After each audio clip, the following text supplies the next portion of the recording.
Assalamualaikum warahmatullahi wabarakatuh. Halo teman-teman semua. Semoga kalian dalam keadaan yang sehat ya. Sebelumnya perkenalkan, kami dari kelompok 9 Psikologi Sosial dengan saya sendiri, yaitu Parameswari Azkia Putri, dan di sini kami akan membahas mengenai atribusi dan bias atribusi. Nah, pertama-tama kita akan cari tahu dulu nih, atribusi itu apa ya? Jadi atribusi merupakan salah satu dari 3 topik dalam social perception atau persepsi sosial. Sebelumnya, persepsi sosial ini menurut Baron and Byrne adalah sebuah proses aktif yang terjadi ketika kita berusaha mencari tahu dan memahami orang lain. Lalu, bagaimana terjadinya persepsi sosial?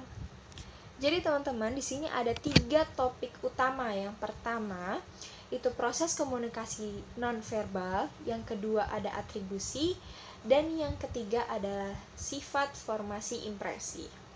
Namun yang akan kami bahas di video ini mengenai atribusi dan bias atribusi.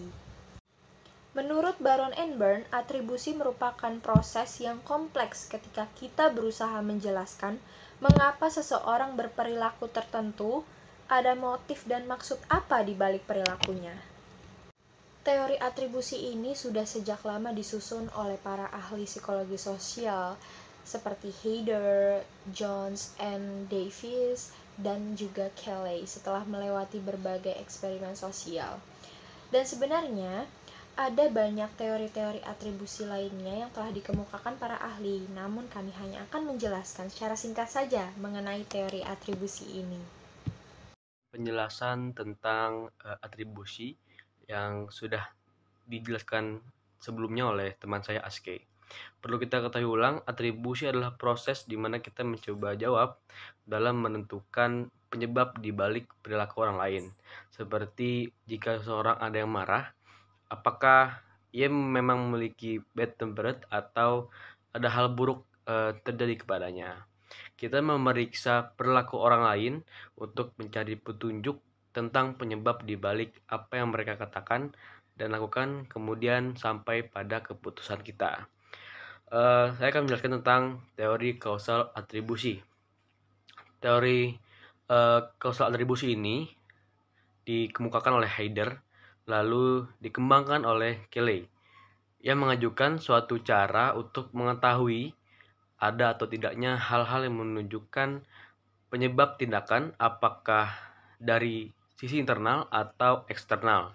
Atribusi kausal memfokuskan diri kepada pertanyaan apakah perilaku seseorang berasal dari faktor internal atau eksternal. Untuk menjawab hal tersebut, ada beberapa aspek yang perlu kita ketahui, yaitu yang pertama konsistensi, kedua konsensius, yang ketiga ada distingsi atau kekhususan. Yang pertama saya akan membahas tentang konsistensi. Konsistensi yaitu sejauh mana respon tertentu selalu terjadi pada saat hadirnya stimulus atau keadaan tertentu. Konsistensi ini berkaitan dengan konteks, waktu, atau cara. Apakah seseorang secara konsisten bertindak dengan cara yang sama di waktu atau situasi lain. Saya akan memberikan contoh seperti saya selalu tertawa atau lebih sering tertawa saat menonton lawakan Komeng. Maka pernyataan saya tadi dinyatakan sebagai konsistensi yang tinggi. Kita balik, jika kadang tertawa, kadang tidak saat menonton lawakan Komeng, bereaksi konsistensi rendah. Untuk dua hal yang perlu dibahas, selanjutnya akan dijelaskan oleh teman saya Balkis. Terima kasih Zahran. Di sini saya Balkis Saufania Agisna ingin melanjutkan 2 poin berikutnya, yaitu konsensus dan juga distingsi atau kekhususan. Baik, konsensus. Konsensus ini artinya jika semua orang memiliki pandangan yang sama dalam merespon perilaku seseorang dalam situasi yang sama juga. Sejauh mana orang-orang lain merespon stimulus yang sama dengan cara yang sama dengan orang yang kita atribusikan. Simpelnya, Apakah orang lain dapat bertindak serupa dalam situasi seperti itu? Jika iya, maka konsensusnya itu tinggi dan termasuk ke dalam atribusi internal. Sebaliknya, apabila konsensusnya rendah, maka termasuk dalam atribusi eksternal. Contohnya ini masih sama, yaitu mengenai lawakannya Komeng. Jadi dalam situasi ini, saat saya tertawa ketika menonton lawakan Komeng, teman lain saya pun juga ikut tertawa. Maka itu termasuk ke dalam konsensus yang tinggi. Sebaliknya, jika hanya saya saja yang tertawa akan lawakan Komeng, maka konsensusnya rendah. Nah, yang selanjutnya atau yang terakhir yaitu mengenai distingsi atau kekhususan. Kekhususan ini artinya seseorang akan mempersepsikan perilaku individu lain secara berbeda dalam situasi yang berlainan. Sejauh mana orang yang kita atribusikan tersebut memberikan respon yang berbeda terhadap berbagai stimulus yang kategorinya lama. Apakah tindakan seseorang hanya berkaitan dengan sasaran stimulus tertentu, bukan berhubungan dengan sasaran lain? Apabila perilaku seseorang dianggap biasa, maka akan dinilai sebagai atribusi internal.